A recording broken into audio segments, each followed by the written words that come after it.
যত বড়ই motivational speaker হোক না কেন, তার মুখের ল্যাঙ্গুয়েজ যতই সুন্দর হোক না কেন, তার কথা গ্রহণ করা যাবে না। সে সুন্দর কথা বলে মসজিদের মুসল্লিদের মধ্যে 1 ভাগ 2 ভাগ 3 ভাগ 20 ভাগ বানিয়ে ফেলে মসজিদের মুসল্লিদের মধ্যে দ্বন্দ্ব লাগিয়ে দিয়েছে।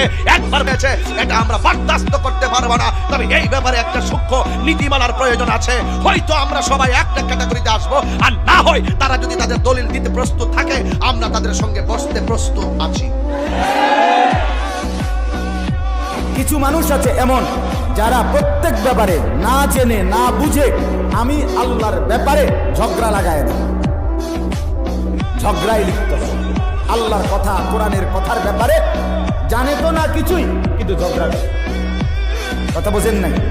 আমি অনেক আমার জীবনে দেখছি, নিজে 1 ওয়াক্ত নামাজ পড়ে, কোরআন সুন্নাহ সম্পর্কে তার কোনো আইডিয়াই নাই। সে হুজুর করে আমগরে উপদেশ দেয়, হুজুররা বিতর্কিত কথা বলবেন না, এটা বলবেন না, কোরআন সুন্নাহ মতে কথা বলবেন। তুই কইয়া দেস না এটা কেমনি কথা